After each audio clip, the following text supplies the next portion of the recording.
मिस्र के एक अजीम बादशाह और इस कायनात में मौजूद आधे हुस्न के मालिक हज़रत यूसुफ़ अलैहिस्सलाम की रूह कब और कैसे कब्ज़ की गई।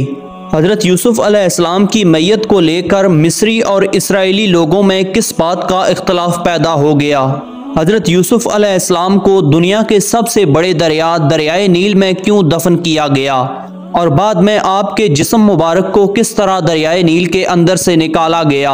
आज हज़रत यूसुफ़ अलैहिस्सलाम की कब्र किस मुकाम पर है और यहूदी हज़रत यूसुफ़ अलैहिस्सलाम के ताबूत की खोज में क्यों लगे हुए हैं। इस कायनात में मौजूद अल्लाह ताला ने हर नबी को खूबसूरत हुस्न और खूबसूरत आवाज़ देकर पैदा किया, लेकिन बनी इसराइल के अंबिया में सबसे खूबसूरत नबी हज़रत यूसुफ़ अलैहिस्सलाम थे, जिन्हें कायनात का आधा हुस्न देकर पैदा फरमाया गया। अल्लाह ताला ने कुरान मजीद में हज़रत यूसुफ़ अलैहिस्सलाम के किस्से को सबसे बेहतरीन किस्सा करार दिया है। आप बनी इसराइल के उन अंबिया में से थे जिनकी ज़िंदगी बहुत कठिन दौर से गुजरी। सबसे पहले आपको भाइयों के हसद और बुग़्ज़ का सामना करना पड़ा और भाइयों ने इसी बुग़्ज़ के नतीजे में आपको कुएं में डाल दिया, जहां आप 3 दिन तक रहे। उसके बाद हज़रत यूसुफ़ अलैहिस्सलाम को मिस्र के बाज़ार में बेच दिया गया, जहां अजीज़े मिस्र ने आपको ख़रीदा, लेकिन अजीज़े मिस्र की बीवी ज़ुलेखा ने आपको कैदखाने में डलवा दिया। आपको कैदखाने में बहुत ज़्यादा मुशक्क़तें बर्दाश्त करना पड़ी। तकरीबन 9 साल आप कैदखाने के अंदर रहे। अल्लाह ताला ने इन्हें हर मुकाम पर सुरखरू फरमाया। बिल आखिर आपकी रिहाई का बंदोबस्त फरमाया और इन्हें मिस्र के सबसे मजबूत ओहदे पर फाइज फरमाया। आपने एक बहुत तवील अरसा मिस्र पर हुकूमत की। आखिरकार अल्लाह ताला ने इन्हें इनके वालिद हज़रत याकूब अलैहिस्सलाम से मिलवाने का बंदोबस्त फरमाया। आपके भाई मिस्र अनाज लेने की गर्ज से आए। हज़रत यूसुफ़ अलैहिस्सलाम ने उन्हें पहचान लिया और कहा कि वालिद को भी यहाँ ले आओ और यहीं पर रिहाइश इख्तियार करो।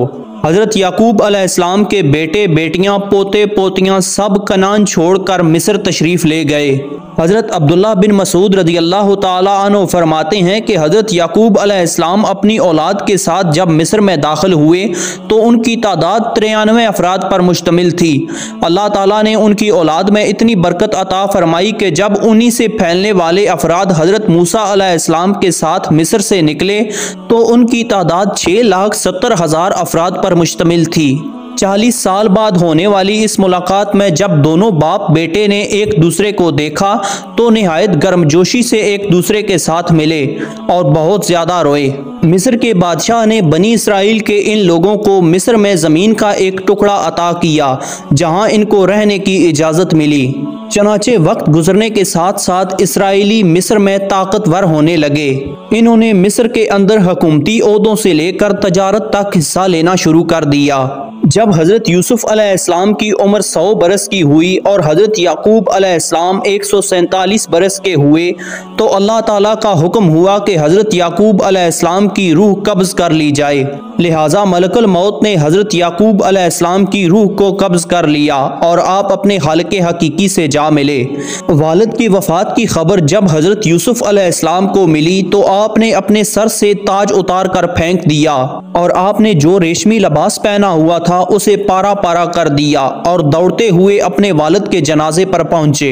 हज़रत यूसुफ़ अलैहिस्सलाम अपने वालिद से लिपट कर रोने लगे और सिपाहियों को हुक्म दिया कि हज़रत यूसुफ़ अलैहिस्सलाम को दफन करने के लिए तैयार किया जाए।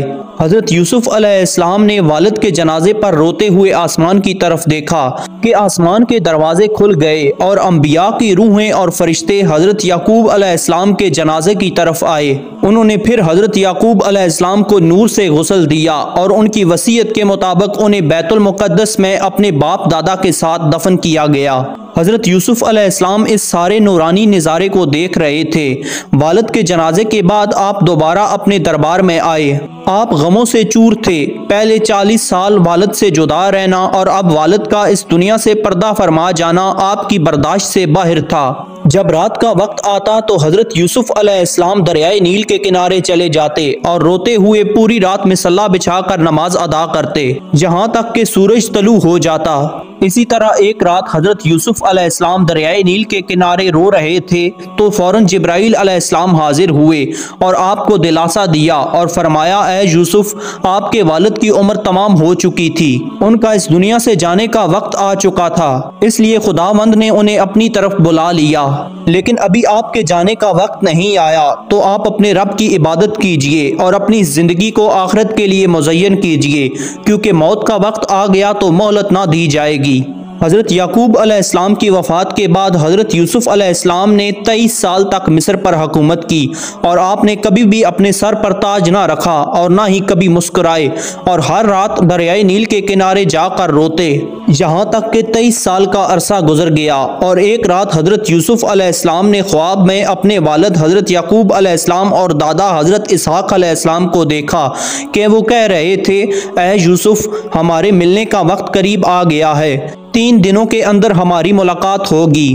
एक रवायत में आता है कि हज़रत यूसुफ़ अलैहिस्सलाम ने वो ख्वाब देखने के बाद उन 3 दिनों में अपने वालिद की मुलाकात के शौक़ में इतनी ज़्यादा गिरिया उजारी की जितनी हज़रत याकूब अलैहिस्सलाम ने 40 सालों में ना की होगी। हज़रत यूसुफ़ अलैहिस्सलाम ने दुनिया से पर्दा फरमाने से पहले लोगों से कहा कि मुझे यकीन है कि खुदा एक दिन बनी इसराइल को मिस्र से वापस किनान ले जाएगा, और वसीयत की कि जब तुम लोग मिस्र से किनान जाओ तो मुझे अपने साथ ले जाना और वहाँ मेरे बाप दादा के साथ दफन कर देना। लिहाजा तीसरे दिन मलकुल मौत हज़रत इज़राइल अलैहिस्सलाम आए और उन्होंने कहा, ऐ यूसुफ़, आपकी मुद्दत ख़त्म हो चुकी है और आपके आबाओ अजदाद आपकी मुलाकात के मुंतज़िर हैं। हज़रत यूसुफ़ अलैहिस्सलाम ने सर तस्लीम खम किया तो हज़रत इज़राइल अलैहिस्सलाम ने आपकी रूह कब्ज़ की। जब हज़रत यूसुफ़ अलैहिस्सलाम की रूह जिस्म से जुदा हो रही थी तो आपके भाइयों ने रोना शुरू कर दिया। बनी इसराइल में वावेला मच गया। जब हज़रत यूसुफ़ अलैहिस्सलाम के जनाजे को उठाया गया तो हर आंख अश्कबार थी। आपकी तदफीन पर आपके चाहने वालों में इख्तलाफ पैदा हो गया। मिस्र की आवाम का आपकी मोहब्बत में ये आलम था कि हर कोई चाहता था कि हज़रत यूसुफ़ अलैहिस्सलाम को उनके मोहल्ले में दफन किया जाए ताकि उनके मोहल्ले में खैर व बरकत रहे। कुछ ने कहा कि इन्हें किनान के दरवाजे पर दफन किया जाए और कुछ ने अपनी मुख्तलिफ राय दी। बस अल्लाह ताला ने उस दिन अचानक दरियाए नील को बंद कर दिया और दरियाए नील का पानी सूख गया। लिहाजा मिस्र के लोग अल्लाह ताला की इस कुदरत को जान गए और एहलियाने मिस्र इस बात पर राजी हुए कि आपको दरियाए नील में दफन किया जाए ताकि नील का पानी दोबारा चल पड़े और दरिया का पानी आपकी मुबारक कब्र को छू कर गुजरे ताकि तमाम मिस्र वाले इससे बरकत हासिल कर सकें। चनाचे हज़रत यूसुफ़ अलैहिस्सलाम के जिस्म मुबारक को संगे मरमर के संदूक में बंद करके दरियाए नील में दफन कर दिया गया। रिवायतों में आता है कि वक्त गुजरने के साथ साथ मिस्र पर फ़िरौन ने कब्जा कर लिया और बनी इसराइल को अपना गुलाम बना लिया।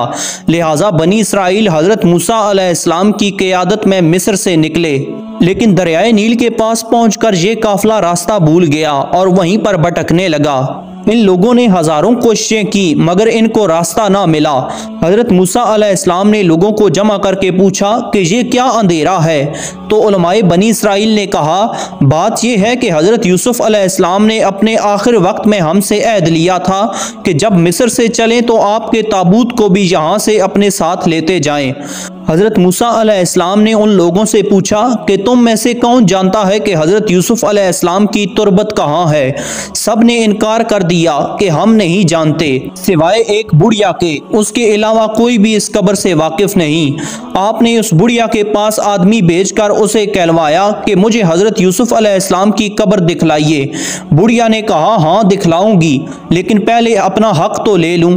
हज़रत मूसा अलैहिस्सलाम ने कहा, तू क्या चाहती है? उस बुढ़िया ने कहा कि मैं जन्नत में आपका साथ चाहती हूँ। हज़रत मूसा अलैहिस्सलाम पर इसका ये सवाल बहुत भारी पड़ा। इसी वक्त अल्लाह ताला की तरफ से आपकी तरफ वही आई कि इसकी बात मान लो, इसकी शर्त मंजूर कर लो।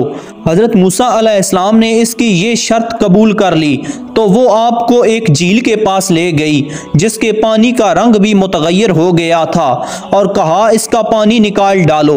जब पानी निकाल दिया गया और ज़मीन नज़र आने लगी तो कहा, अब यहाँ खोदो। वहाँ खोदना शुरू हुआ तो कब्र ज़ाहिर हो गई। हज़रत मूसा अलैहिस्सलाम ने यूसुफ़ अलैहिस्सलाम के ताबूत को अपने साथ रख लिया। उस ताबूत की बरकत से हज़रत मूसा अलैहिस्सलाम को रास्ता नज़र आने लगा और वो सब सीधी राह लग गए। अर्ज़ मुक़द्दस पहुंचकर हज़रत मूसा अलैहिस्सलाम ने इस ताबूत को खुफिया जगह पर दफना दिया। इस वाक़े का जिक्र अहदनामा कदीम में किताब यसू में मौजूद है। इसी तरह यहूदियों की एक मुक़द्दस किताब जेनेसिस रब्बा में भी इस वाक़े का जिक्र आया है। हज़रत मूसा अलैहिस्सलाम ने इस ताबूत को लोगों से छुपा कर अकेले किसी खुफिया जगह पर क्यों दफन किया और इसके पीछे क्या हिकमत पोशीदा है, इसका इल्म सिर्फ अल्लाह ताला को ही है। फ़लस्तीन के मगरबी किनारे पर एक शहर आबाद है जिसका नाम नाबलस है। नाबलस में वाक़े एबल पहाड़ी के करीब एक मकाम फ़लस्तीनियों और यहूदियों के दरमियान झगड़े का बाइस बना हुआ है।